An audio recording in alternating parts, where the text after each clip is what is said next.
Control of the Senate now hinges on a handful of neck-and-neck races across the country, and Republican candidates are largely arguing that they have better solutions to inflation, crime, and the southern border crisis, while President Biden and many in the Democratic Party are warning voters that if they're not elected, it will be the end of democracy.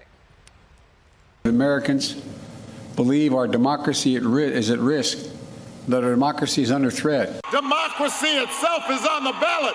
The stakes are high. What was at stake tonight and this week was the fact whether we will be a democracy in the future, whether our children will be arrested and conceivably killed. This country is on track to repeat what happened in Germany when it was the greatest democracy going. You did say there, though, it could be the end of the world. No, democracy will be ended. The world will continue to exist. I love how Shannon corrects the third most powerful person in the House right now. Anyway, some of the biggest names in Democratic politics now warn the party is viewed as extreme and out of touch with voters. Third, say that the center-left think tank is making this assessment after doing polling in Senate battleground states. And here's what they wrote. The results indicate the Democrats are underwater on issues voters name as their highest priorities, including the economy, immigration, and crime. They're perceived as distant from the electorate ideologically. And voters question whether the party shares essential values like patriotism and the importance of hard work. All of that a quote. And a top Democratic strategist says this will have dire consequences for the party tomorrow night. Loyal Democrat, but I am not happy. I just think that we did not listen to voters in this election, and I think we're going to have a bad night. When voters tell you over and over and over again that they care mostly about the economy, listen to them. Stop talking about democracy being at stake. So they don't even listen to each other, Britt, the Dems. Well, they're in some trouble. The landscape, in terms of the issues, in terms of the president's standing, are all working against them. But when you talk about the Senate, as you just mentioned, it's worth remembering something we've known all along, which is there are 21 Republican seats being defended this time, only 14 Democrat, which means that the Republican opportunity for pickup are much smaller than they might be if it was a different slice of the Senate at stake this time. So make no mistake about it, Republicans are in good shape, but they have a bit of an uphill climb. You know, if it's okay, I'm just going to share a little bit about what we talked about right before camera. You were here in the 1970s, and you say New York feels like that now. It's very random and very chaotic here. Yeah, the streets are chaotic. I see dirt and trash on the sidewalks and the noise and the smell. The smell of marijuana is everywhere. Oh, I know. It's pervasive. It does remind me of the mess that was here in the 70s, the way it is now. Candidates and political committees have spent so much money in the 2022 midterms. Republicans spending $4.6 billion, Democrats spending $3.9 billion. Shannon, talk to me about the money.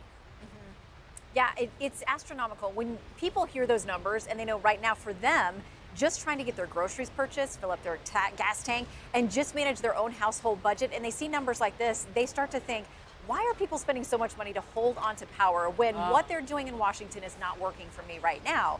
On the messaging issue, we saw former President Obama there. He's actually preached to the Democrats and said to them, stop making people walk on eggshells with these woke issues and these cultural issues. He's warned his own party. This is not the message you want going into the midterms. Have they listened to their own peril? Many of them have not. No. And they're admitting that. Yeah, well, I wonder how they settled on democracy. Something that Kellyanne Conway told me in our special edition of Outnumbered yesterday. I thought it resonated so well with people on social media as I saw. This is a republic. Democracy belongs to all of us. Like, why do they get to own it and tell us that if we don't do a certain thing, we can't have it? That's right. And why, if it was such a threat to democracy, if GOPs actually gain House seats and senatorial seats, why then did that party fund with billions to put those names on the ballot? If it was truly existential, if it really was a battle for the soul of America, you would think that that concept would override that sort of party delineation or politics. But no, the executive vice president of the DNC National Committee said, no, it's just politics. And that's the game we're playing. And I think that's the difference of the GOP versus the Democrats coming into this election, that the Democrats saw this as a game.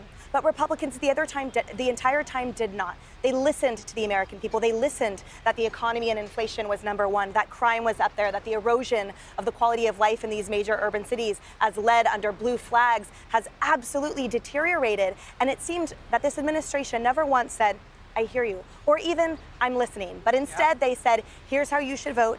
Here's what you should care about. And we are making you the enemy for even daring to think differently. Well, look, you sound like you want to jump in. Go ahead. They keep saying democracy is on the ballot. The truth is, democracy is the ballot. Right, exactly. Yes. And you heard Biden the other day said, this is not a referendum, this is a choice. Well, what is a referendum but a choice? I mean, it's just, I can't believe that message is really working. It may, well, we don't know that it will. I mean, they think it will. Well, it's a way of getting at people's worries about Trump. Because no one motivates Democrats better than Donald Trump. Now, he motivates a lot of Republicans, but he motivates Democrats, I think, even more, which is why I think he lost to Joe Biden, is because the Democrats turned out in unbelievable numbers to vote against him more than for Biden. So they would love the election to be more about him. He, until just recent days, he's been pretty much in the background, and I think that's undoubtedly helped Republicans. Yeah, well, he's out now. And he was next to Obama, and the dichotomy was really on point. Like, you could really see it. Yeah, that's right. I mean, to Britt's point, when you're in these races, you have to make calculations.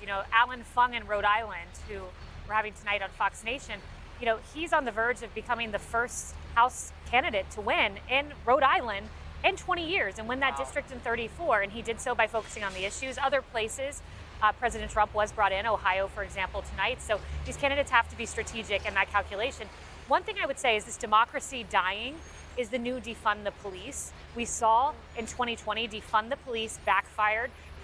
There were House seats that were picked up across the country. Abigail Spanberger, a vulnerable Democrat in Virginia, on that conference call with Democrat leadership said, stop saying defund the police. I think democracy dying is going to be the new defund. There may be another conference call where they say, let's stop saying that, because that third way poll, very interesting. If you dig into the crosstabs of it, when you ask people, are Democrats looking out for the middle class? 54% no. Do they share my values? 55% no. Have they gotten more extreme? 59% yes. Are they preachy? This is a Democrat think tank that ran this poll. 55% yes, not focused enough on the economy. 56% yes. The point is, there's a messaging misalignment here where voters are saying one thing and the Democrat Party is saying something entirely different. Oh, it's just like the response to the COVID pandemic. Yes. There was a messaging misalignment there. Exactly. People who were living reality in lockdowns with their children and seeing the damage that was being done in real time, and everybody else at the White House. It's like we're living in different worlds. Hey everyone, I'm Emily Campagno. Catch me and my co-hosts Harris Faulkner and Kaylee